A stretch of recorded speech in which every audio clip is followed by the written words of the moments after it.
Welcome back to Through the Bible in 365. This is the reading for June 19th. Today we start in the book of Ecclesiastes, taking half of it, and tomorrow finishing. So let's pick it up in Ecclesiastes chapter 1. The words of the preacher, the son of David, king in Jerusalem. Vanity of vanities, says the preacher, vanity of vanities, all is vanity. What profit has a man from all his labor in which he toils under the sun? One generation passes away and another generation comes, but the earth abides forever. The sun also rises and the sun goes down and hastens to the place where it rose. The wind goes toward the south and turns around to the north. The wind whirls about continually and comes again on its circuit. All the rivers run into the sea, yet the sea is not full. To the place from which the rivers come, there they return again. All things are full of labor. Man cannot express it. The eye is not satisfied with seeing, nor the ear filled with hearing. That which has been is what will be. That which is done is what will be done.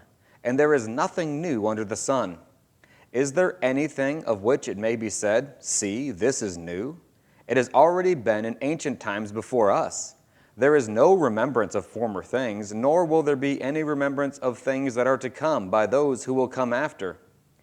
I, the preacher, was king over Israel in Jerusalem, and I set my heart to seek and search out by wisdom concerning all that is done under heaven, this burdensome task God has given the sons of man, by which they may be exercised.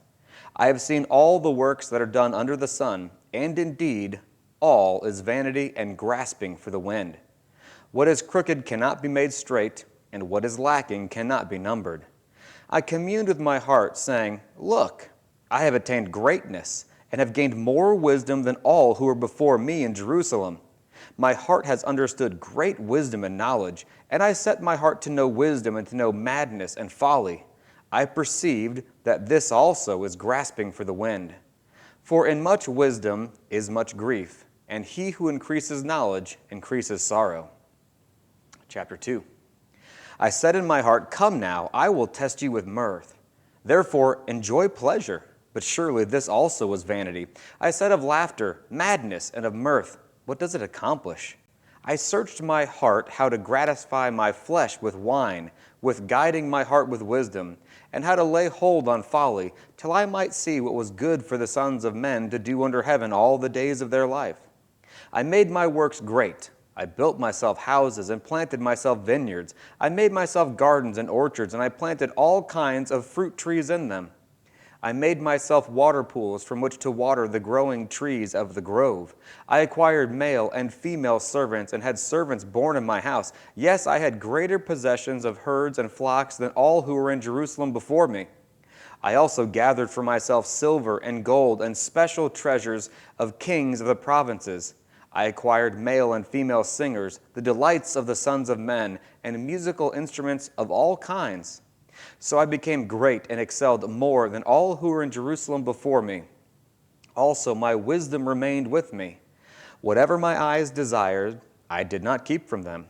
I did not withhold my heart from any pleasure, for my heart rejoiced in all my labor, and this was my reward from all my labor. Then I looked on all the works that my hands had done, and on the labor which I had toiled, and indeed all was vanity and grasping for the wind. There was no profit under the sun. Then I turned myself to consider wisdom and madness and folly. For what can the man do who succeeds the king? Only what has already been done. Then I saw that wisdom excels folly, as light excels darkness. The wise man's eyes are in his head, but the fool walks in darkness. Yet I myself perceived that the same event happens to them all. So I said in my heart, as it happens to the fool, it also happens to me. And why was I then more wise? Then I said in my heart, this also is vanity. For there is no more remembrance of the wise than of the fool forever, since all that is now will be forgotten in the days to come. And how does a wise man die?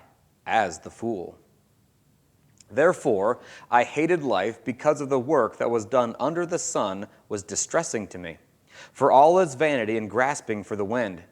Then I hated all my labor in which I had toiled under the sun, because I must leave it to the man who will come after me. And who knows whether he will be wise or a fool? Yet he will rule over all my labor in which I toiled and in which I have shown myself wise under the sun. This also is vanity. Therefore I turned my heart and despaired of all the labor in which I had toiled under the sun. For there is a man whose labor is with wisdom, knowledge, and skill, yet he must leave his heritage to a man who has not labored for it. This also is vanity and a great evil.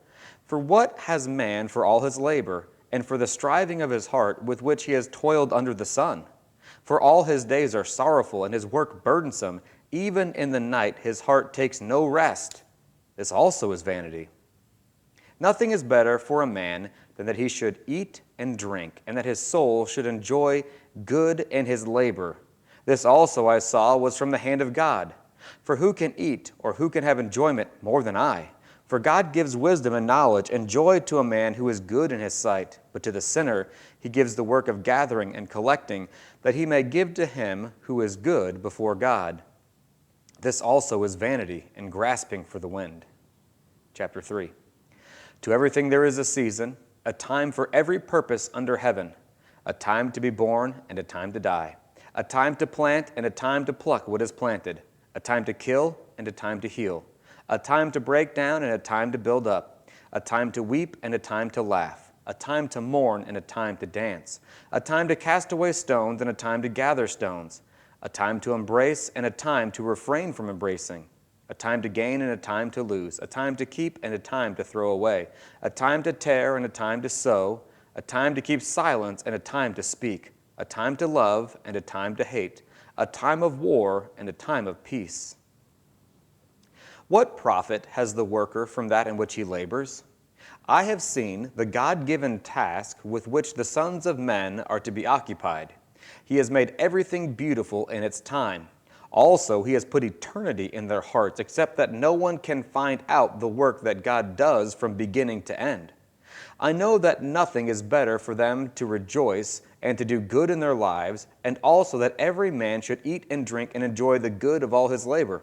It is the gift of God. I know that whatever God does, it shall be forever. Nothing can be added to it and nothing taken from it.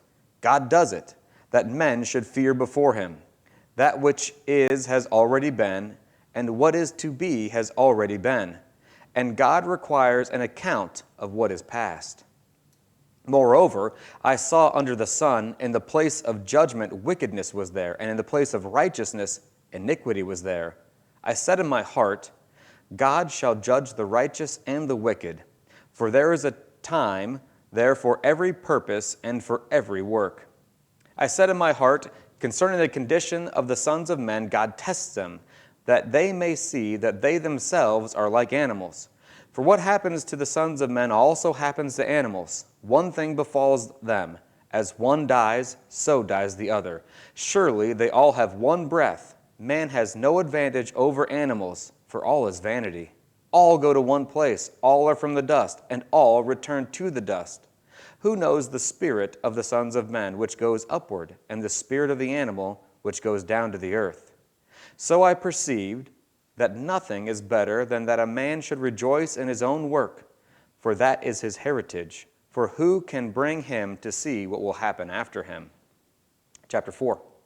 Then I returned and considered all the oppression that is done under the sun. And look, the tears of the oppressed, but they have no comforter. On the side of their oppressors there is power, but they have no comforter. Therefore I praise the dead who were already dead more than the living who are still alive. Yet better than both is he who has never existed, who has not seen the evil work that is done under the sun. Again I saw that for all toil and every skillful work a man is envied by his neighbor. This also is vanity and grasping for the wind.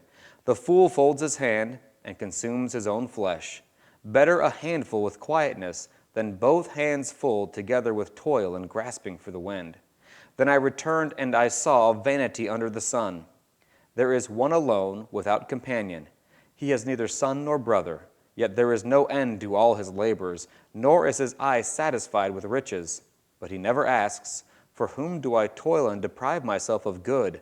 This also is vanity and a grave misfortune. Two are better than one, because they have a good reward for their labor. For if they fall, one will lift up his companion. But woe to him who is alone when he falls, for he has no one to help him up. Again, if two lie down together, they will keep warm. But how can one be warm alone? Though one may be overpowered by another, two can withstand him, and a threefold cord is not easily broken. Better a poor and wise youth than an old and foolish king who will be admonished no more. For he comes out of prison to be king, although he was born poor in his kingdom. I saw all the living who walk under the sun. They were with the second youth who stands in his place. There was no end of all the people over whom he was made king, yet those who come afterward will not rejoice in him. Surely this also is vanity and grasping for the wind. Chapter 5. Walk prudently when you go to the house of God, and draw near to hear, rather than to give sacrifice of fools, for they do not know that they do evil. Do not be rash with your mouth, and let not your heart utter anything hastily before God.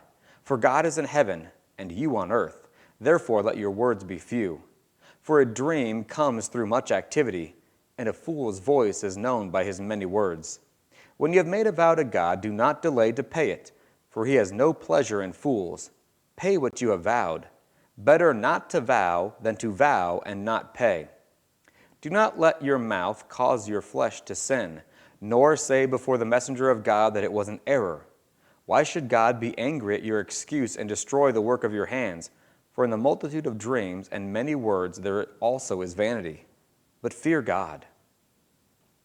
If you see the oppression of the poor and the violent perversion of justice and righteousness in a province, do not marvel at the matter. For high official watches over high official, and higher officials are over them. Moreover, the profit of the land is for all. Even the king is served from the field. He who loves silver will never be satisfied with silver, nor he who loves abundance with increase. This also is vanity. When goods increase, they increase who eat them. So what profit have the owners except to see them with their eyes? The sleep of a laboring man is sweet, whether he eats little or much, but the abundance of the rich will not permit him to sleep. There is a severe evil which I have seen under the sun, riches kept for their owner to his hurt. But those riches perish through misfortune. When he begets a son, there is nothing in his hand. As he came from his mother's womb, naked shall he return, to go as he came, and he shall take nothing from his labor, which he may carry away in his hand. And this also is a severe evil. Just exactly as he came, so shall he go. And what profit has he who has labored for the wind? All his days he also eats in darkness, and he has much sorrow and sickness and anger. Here is what I have seen. It is good and fitting for one to eat and drink and to enjoy the good of all his labor in which he toils under the sun all the days of his life, which God gives him, for it is his heritage. As for every man to whom God has given riches and wealth and given him power to eat of it, to receive his heritage and to rejoice in his labor, this is the gift of God, for he will not dwell unduly on the days of his life, because God keeps him busy with the joy of his heart. Chapter 6. There is an evil which I have seen under the sun, and it is common among men. A man to whom God has given riches and wealth and honor, so that he lacks nothing for himself of all he desires. Yet God does not give him power to eat of it, but a foreigner consumes it. This is vanity, and it is an evil affliction. If a man begets 100 children and lives many years, so the days of his years are many, but his soul is not satisfied with goodness, or indeed he has no burial, I say that a stillborn child is better than he. For it comes in vanity and departs in darkness, and its name is covered with darkness. Though it has not seen the sun or known anything, this has more rest than that man, even if he lives 1,000 years twice, but has not seen goodness. Do not all go to one place?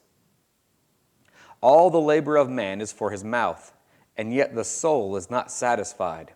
For what more has the wise man than the fool? What does the poor man have?